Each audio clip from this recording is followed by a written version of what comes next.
Iran સામે Israel અને અમેરિકાના યુદ્ધની અસર રાજકોટમાં જોવા મળી। હોટલ અને ખાણીપીણીના ધંધાર્થીઓને હાલ પૂરતો કોમર્શિયલ રાંધણ ગેસ નહીં મળે।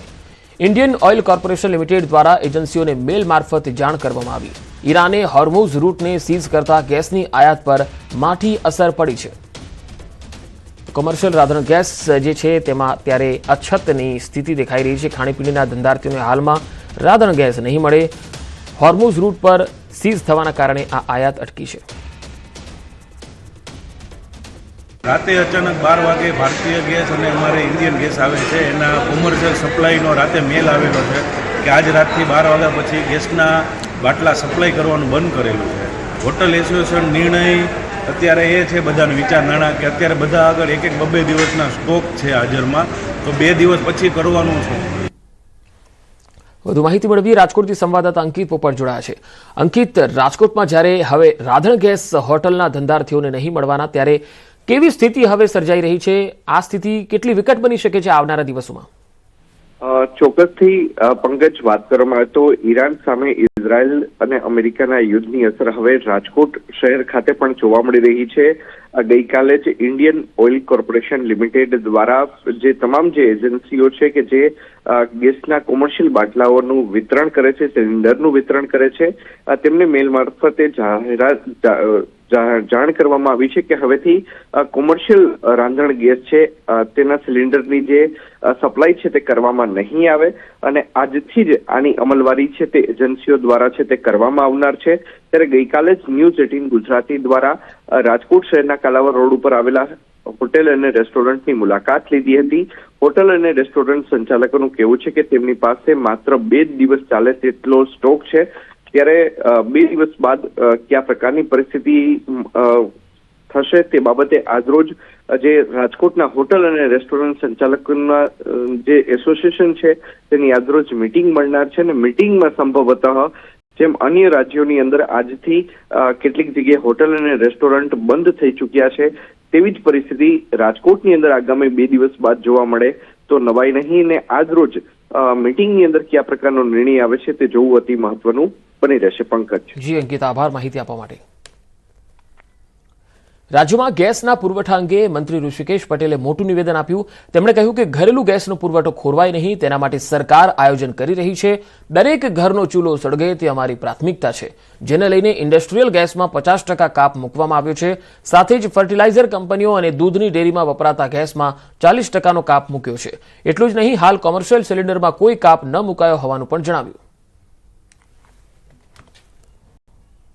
જે ઇન્ડસ્ટ્રીયલ ગેસીસ છે એના માટે પણ આપણે ઇન્ડસ્ટ્રીની અંદર 50% જેટલો કાપ કર્યો છે અને ફર્ટિલાઇઝર અને દૂધ માટે એ 40% જેટલો કાપ છે, જેથી કરી ડોમેસ્ટિક પર્પઝ માટે કે દરેક ઘરની અંદર જે રસોઈ માટે વપરાતો જે ગેસ છે, જે સિલિન્ડર્સ છે, એમાં ક્યાંય કોઈ પણ પ્રકારનો વિક્ષેપ અથવા તો બાધા ના પડે અને રેગ્યુલર એનો નિયમિત પુરવઠો જળવાઈ રહે એના માટે રાજ્ય સરકાર કટિબદ્ધ છે। ઇઝરાયલ, અમેરિકા અને ઈરાન વચ્ચે ચાલી રહેલા ભીષણ યુદ્ધની અસર સીધી કે આડકતરી રીતે દેખાઈ રહી છે। ઈરાને હોર્મુઝ સમુદ્રધુની બંધ કરી દીધું છે અને આ દરિયાઈ માર્ગેથી પસાર થતા ભારત અને દુનિયાના અન્ય દેશોના ગેસ અને ઓઇલનો પુરવઠો વહન કરતા જહાજોને ઈરાને રોકી દીધા છે, જેથી ગેસ અને ઓઇલ પુરવઠા પર તેની અસર થઈ રહી છે। અત્યારથી જ ગેસ કંપનીઓએ ઉદ્યોગોને ફાળવવામાં આવતા ગેસ પુરવઠામાં 50% કાપ મૂકવાનો ઉદ્યોગોને જાણ કરી દીધી છે। આ પરિપત્ર જાહેર થતાં જ વાપી સહિત વલસાડ જિલ્લાના અને ઉદ્યોગો માટે હવે સંકટનો સમય શરૂ થયો છે। વાપી, સરીગામ, ઉમરગામ સહિત અન્ય વિસ્તારના અનેક ઉદ્યોગો ગેસને મુખ્ય ઈંધણ તરીકે વાપરે છે। આવી પરિસ્થિતિમાં હવે વાપીના ઉદ્યોગો પણ ગેસ કંપનીઓને સરકાર સમક્ષ રાહત આપવા માંગ કરે છે। વધુ સમાચારો પર નજર કરીશું, હાલ રોકાઈશું એક વિરામ માટે।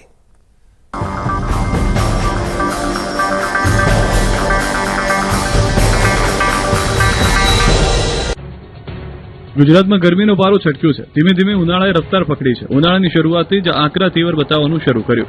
રાજ્યના વિવિધ ભાગોમાં હીટવેવથી હાહાકાર મચી ગયો છે। 8 શહેરોનું તાપમાન 39 ડિગ્રીને પાર પહોંચ્યું છે, તો 40 ડિગ્રી સાથે રાજકોટ સૌથી ગરમ શહેર રહ્યું છે। બીજી તરફ ભુજ, ડાંગ, ડીસા, અમદાવાદ, ગાંધીનગર, બરોડામાં 39 ડિગ્રી તાપમાન નોંધાયું। સુરતમાં પણ 39.1 ડિગ્રી તાપમાન નોંધાયું। રાજકોટવાસીઓને ગરમીએ રાડ પડાવી દેતા ઠંડા પીણાની દુકાનો ધમધમવા લાગી। લોકો પણ ગરમીથી છુટકારો મેળવવા માટે ઠંડા પીણાનો સહારો લેવા લાગ્યા। બીજી તરફ રસ્તાઓ અત્યારથી સુમસામ થવા લાગ્યા છે। હવામાન વિભાગે 2 દિવસ હીટવેવની આગાહી કરી છે. 10મી માર્ચે રાજકોટ, ભાવનગર, બોટાદ, અમરેલી, કચ્છ, સુરતમાં હીટવેવની આગાહી છે, જ્યારે 11મી માર્ચે રાજકોટ, ભાવનગર, બોટાદ, અમરેલી, કચ્છ, સુરતમાં હીટવેવની આગાહી કરાઈ છે. ગોંડલ માર્કેટિંગ યાર્ડમાં ધાણા અને ઘઉંની સિઝનની રેકોર્ડ બ્રેક આવક નોંધાઈ છે. ગોંડલ માર્કેટિંગ યાર્ડ ધાણા અને ઘઉંની બમ્પર આવકથી છલોછલ ભરાયું છે. જ્યાં નજર કરો ત્યાં ધાણા અને ઘઉંના ઢગલા જોવા મળી રહ્યા છે. ક્યાંય પણ પગ મૂકવાની જગ્યા બચી ન હતી. વહેલી સવારથી જ ખેડૂતો પોતાનો માલ લઈને પહોંચી ગયા, જેથી યાર્ડમાં 2.5 લાખ ગુણી ધાણા અને 1 લાખ કટ્ટા ઘઉંની આવક થતા યાર્ડ ધાણા અને ઘઉંથી ઉભરાઈ ગયું. જણસીની આટલી મોટી આવકને કારણે યાર્ડનું મેદાન ટૂંકું પડ્યું અને નવી ખરીદી કરેલી જમીન ઉપરાંત યાર્ડના 5 છાપરા નીચે પણ ધાણા અને ઘઉં ઉતારવામાં આવ્યા હતા.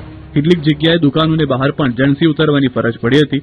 હરાજીમાં ખેડૂતોને ધાણાના 20 કિલોના ભાવ 1100 થી 2300 સુધીના મળ્યા હતા, જ્યારે ધાણીના મણના ભાવ 1150 થી 2476 સુધી બોલાયા હતા.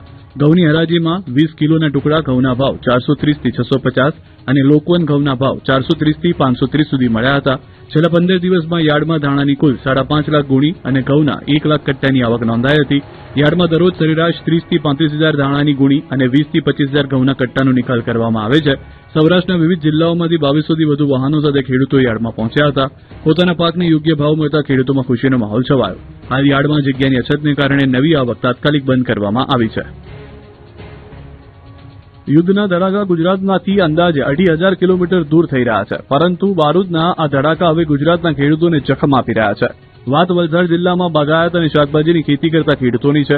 યુદ્ધની સ્થિતિના કારણે આયાત અને નિકાસ લગભગ અટકી પડ્યા છે, જેના કારણે વલસાડમાં શાકભાજી અને ફળોની ખેતી કરતા ખેડૂતોને મોટો ફટકો પડ્યો છે, કારણ કે નિકાસ ન થતા ભાવ સતત ગગડી રહ્યા છે. ફળ અને શાકભાજી જેવી વસ્તુઓનો લાંબા સમય સુધી સંગ્રહ કરવો મુશ્કેલ અને ખર્ચાળ છે. ખેડૂતોનો દાવો છે કે અગાઉ મરચાનો ભાવ 2500 રૂપિયા પ્રતિ ક્વિન્ટલ હતો, તે હવે ઘટીને 1400 સુધી આવી ગયા છે. એટલે કે આ ભાવમાં અંદાજે 44% જેટલો ફટકો પડ્યો છે. જો યુદ્ધ લાંબુ ચાલશે તો ભાવ ગગડીને 1000 રૂપિયાથી પણ નીચે પહોંચવાની આશંકા વ્યક્ત કરાઈ છે. રોડ પર મહિલાઓએ ચૂલો શરૂ કર્યો, પછી બાજરાના રોટલા બનાવ્યા અને તેલના ડબ્બા ગેસના ચૂલા સાથે કર્યો હલ્લાબોલ. કાળઝાળ મોંઘવારીનો અનોખો વિરોધ કર્યો ભરૂચ મહિલા કોંગ્રેસે. મોંઘવારીના વિરોધમાં અને કેન્દ્ર સરકારની નીતિઓ સામે મહિલાઓ રોડ પર ઉતરી હતી, જેમાં મોટી